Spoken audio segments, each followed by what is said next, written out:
Hi, my name is Monroe Mann, host of Before the Big Break. We're here at the beautiful Hilton, East Brunswick, in East Brunswick, New Jersey, for another wild and exciting episode of Before the Big Break. We have a very special guest today, as always, and we're gonna go through those doors and see if we can find him. Follow me. Today's guest, his name is Gary W. Goldstein. You might not know his name, but you certainly know his movies. You know, such hits as Pretty Woman, Under Siege 2, maybe you heard of the Mothman Prophecies with Richard Gere. These are all films produced by Gary W. Goldstein, and it's a distinct pleasure that we're going to be able to talk with him in about 25 seconds. Let's go check him out. I think Gary's right around this corner. Let me take a look. He might be. He is. Hey, Gary. Monroe, how are you? Good, sir. How are you? Excellent. This is going to be a very exciting interview. This guy has made some of the most amazing movies of all time. And today, we're going to find out how the heck he did it. Shall we? Let's do it. All right.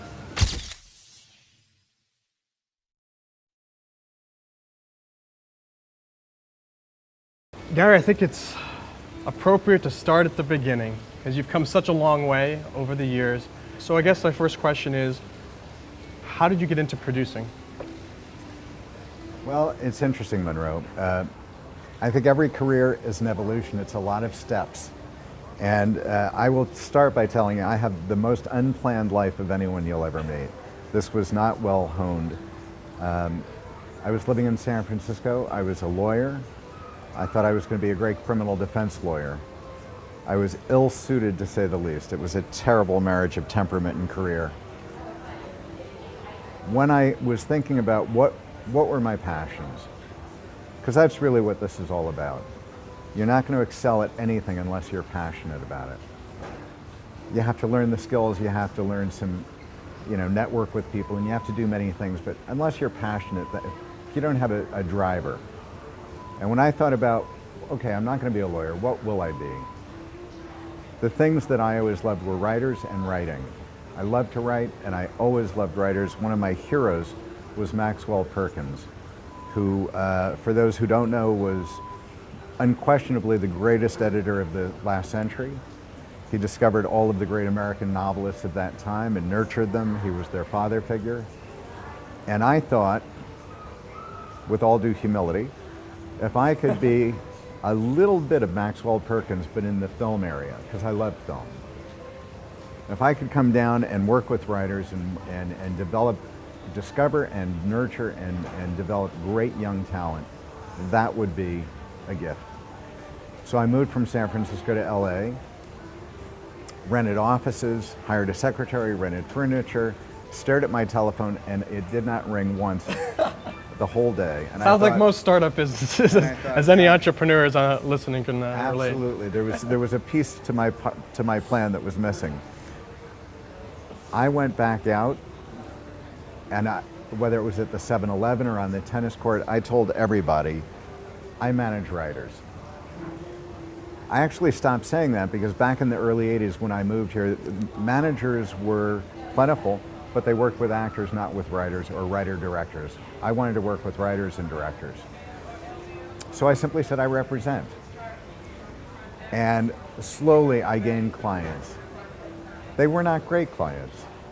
They were, water seeks its own level. So I got young, new writers. I was a young, new manager. And over the next several years, I read not hundreds, probably thousands of screenplays. I self-taught. I didn't have a mentor, and that's a big, if I look back and I say, what were the things I did well and the things I could have done better? Everybody should have a mentor. Everybody should find someone who excels in their field. Gary, will you be my mentor? I'll be your mentor. Yes! Awesome. The single most important thing, read, study. If you're into films, read 1,000 screenplays. You learn from the bad ones more than the good ones. Read every book, go to every seminar, just be a sponge, but have a mentor. I was self-taught. I didn't have a mentor. I probably could have excelled a lot faster had I had a good mentor. But nonetheless, my mentors were my clients. What helped you make the decision that I love producing and I do not want to be a talent manager anymore? Foolishness. Here I had grown this finally, through a comedy of errors and learning. I went from a non-income producing company to having a management company that was a good business. Well, I suppose I hated earning money, so I said, I'll start something I know nothing about producing and I'll start over again. I loved the idea of making films. It was not something I had necessarily thought I was coming to LA to do. But when the opportunity presented itself, I recognized it as something that was right for me.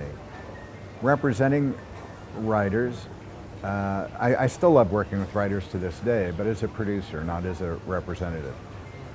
Representation is an honorable business, but it's a tough business. But there was something that was just coming into its own. It was called the hyphenated manager-producer. The only client I ever produced for was this fellow, Jonathan Lawton, who was a stunning talent. He wrote 3000 that became Pretty Woman. He wrote the original Under Siege. And I'll tell you the story of how we met, because it's fascinating. Because here's the thing. My simple comment is, if I can succeed in Hollywood, anybody can succeed in Hollywood.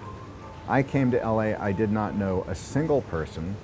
I knew nothing about the business. I'd never read a screenplay. I'd never read a book about film. I'd gone to the theater and enjoyed it. I came with a determination, with a passion, with an idea. Having said that about myself, I'll also tell you about Jonathan.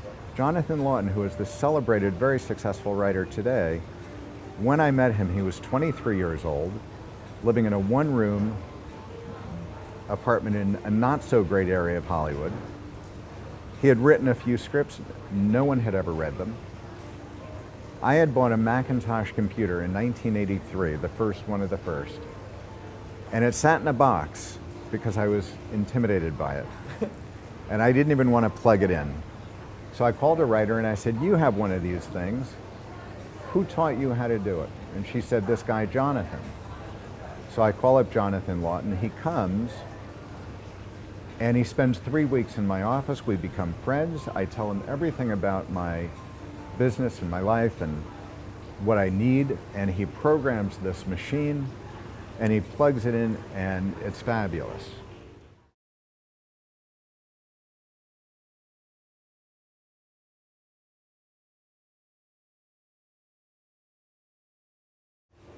At the very end of that 3-week period, he made a comment. And I said, wait a minute, are you a writer? And he said, yeah, I've written. I said, let me read a screenplay of yours, and if I like it, I'll help you get an agent. He gave me a script, and I read it, and I said, this is pretty good. Let me read another. He gave me a second. I said, this is pretty good. Do you have another? I read 3 scripts. Wow. They were all, the craft was undeniable. Do you remember which 3 scripts those were that he gave you? He gave me a script called none of them. None of those were the ones that were produced? None of them produced. Red Sneakers actually tried to get, I was going to give Cher her directorial debut on that film, and we never quite got it made. None of them got made, but they weren't what I would call mature. They were a little quirky, but the talent as a writer was evident. So I called him in and I said, I've read now 3 scripts. Forget the idea of an agent. I'm going to represent you. And I said, look, I need you to go home and I need you to write a script, a new script. But I need it for a leading man and a leading woman. No ensemble, no, it's like I want a drama with a man and a woman, a limited clock, a limited time frame, and I want it to be scalable. In other words, I want to be able to make it with relatively unknown actors inexpensively, or I want to be able to make it with 2 of the biggest stars of the day for a lot of money. And I want it to work on either level. And he wrote a script called 3000, which later became Pretty Woman. And that script is legendary. That script was I think, the single greatest screenplay I've ever held in my hands. The power that emanated off that page was shocking. And long story short, in fact, that script's been taught in film schools. That script I took and I optioned it to Vestron, a vibrant independent company back then. Some friends of mine made a film called Mystic Pizza. And they invited me to an early screening. It was a fabulous, perfect little independent film with a great cast, but I saw this actress and I said, I don't know who she is, but... We all know where this story's going, ladies and gentlemen. Absolutely. I've got a script. I've got a character named Vivian, and that's Vivian. And they introduced me, and I gave Julia and her agent the script. They immediately attached, and they stayed aboard for 3 years until we got it made. So on a side note with Julia Roberts, would you say Mystic Pizza then was her big break because it allowed her to get Pretty Woman? Yeah, well, Mystic Pizza. Julia had shot Steel Magnolias. It had not come out before we shot Pretty Woman, but she was Oscar nominated for that. This is an actress who so obviously had it, whatever it is, that star quality. She was undeniable. So I saw her and I said, okay, so she's on board. We could not get this film made. Vestron started to hit financial problems. I took the script away. I optioned it to New Regency, same problem. Richard Gere turned us down at Vestron, Richard Gere turned us down at New Regency. Richard Gere just was going to turn us down till the ends of time. His agent loved it, he hated it, done. We went off to Sundance, we shot scenes from the script with their wonderful resource people, editors, directors, people advising us. And when we came back, I thought, I was frustrated. And I thought, okay, we can't get Richard, I want Richard. We can't get this film into... Why did you want Richard Gere so much at the time? Thought he would just be a great fit, or? It was an intuition. It was I saw a chemistry that could be there. I thought he was one of the great undervalued guys at the time. This was a lot of years ago. He, to me, was that character, Edward. So, anyway, we couldn't get the film made, and I decided that I would launch Jonathan's career otherwise while I was trying to get this film made. I sent that script maybe to a half dozen people around town, one of which was a highly placed executive at Disney, at Touchstone Studios. And I remember the conversation was, this is a very dark script, because the original was a tragedy. So this is a dark script, it's not for Disney, it's not your kind of material, but the quality of the writing is so powerful. You read this, we'll come in 1 week later, we'll have a meeting, and we will pitch you some stories, and we will develop a film for you with Disney. I got a phone call 3 days later saying, we want to buy the script. And I said... this is the 3000 script. I said, are you sure? Are we talking about the same? He said, yes. We set a meeting, we went in, the writer and I walked into a room, there must have been at least 25 human beings in this room. It was the chairman and the president and the senior vice president of the studio, all of the people from New Regency, the company that couldn't get it made, but I'd been, contractually involved with. But Disney had a film called What About Bob? I think it was Michael Keaton. They eventually made it, but at the time, the negotiation fell apart. So they had Gary Marshall as the film's director, a soundstage set aside, a full complement of production personnel, all dressed up, no party. So their idea was they'd take our little script, slot it in, okay? And use the same production crew, budget, etc. So we walk into basically a full production meeting with the chairman of the studio. This is amazing. Wow. And we make, social, we make nice. And at one point, the then president of the studio looked at the writer and me and he said, look, on the Disney lightness scale, this film is a 4. And we would like it to be a 7. On a 1 to 10 scale. I don't. He didn't say that, but I assumed that. Now, I'd never heard about the Disney lightness scale. I had no idea what he was talking about. The writer looked at me like a deer caught in the headlights. I looked all around the room. Everybody was staring at us. Clearly, this wasn't a statement, it was a question we needed to answer. So I could see the writer was just baffled. And I looked and I scratched my chin a little bit. And I thought about it. And I looked at the president of the studio in the eye, and I leaned forward and I said, David, we can definitely do that. You look just like Richard Gere right there. I just want you to know. Did anyone else catch that? Any of the crew? There was a Richard Gere moment here. I should be so lucky.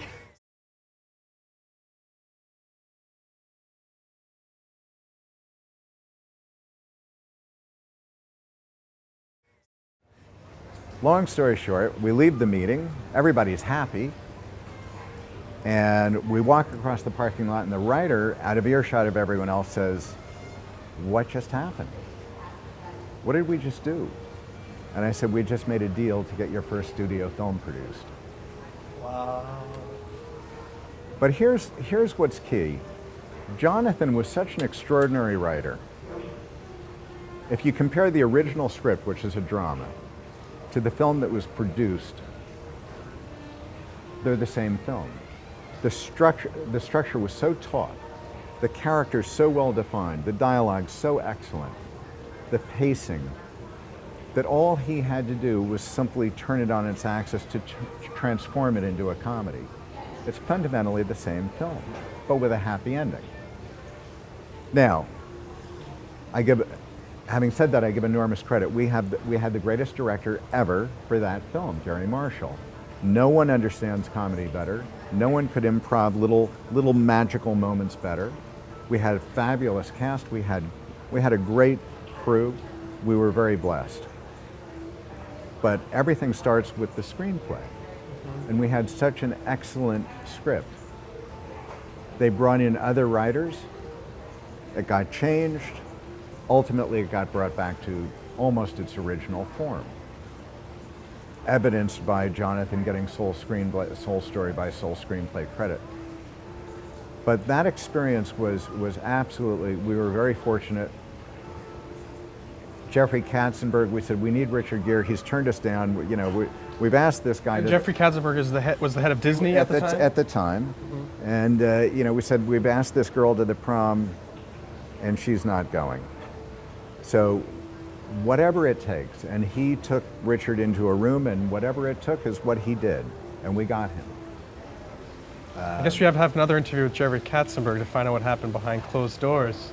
Well, he's a marketing genius, but Jeffrey also was the one who came up with the name for the film. You can't use a number as a title for a film. We needed a name. Historically, there's a belief that numbers are not marketable. It's almost like bad luck. Films with numbers don't do well. It doesn't convey a lot to people. If I say to you 3,000, what does that mean? Nothing. But when he came up with the title Pretty Woman, we all went, yeah. And because Roy Orbison had just died, you know, all of the great artists of the day wouldn't touch as a cover that song, so we got to use the original, which was fabulous. But the point of the story, you know, there are many, but there's two things that I think, I don't care what you choose to do in life. If you're not passionate and persistent, you have to be, right? You never know where you're going to meet that talent, where you're going to make that connection. Jonathan was a computer programmer. He's living in a one-room apartment in Hollywood. He had no idea that I knew nothing. But together, we did something really amazing, cool, yeah. Right? Persistence is key, passion is key, and you just have to stay open to the possibility.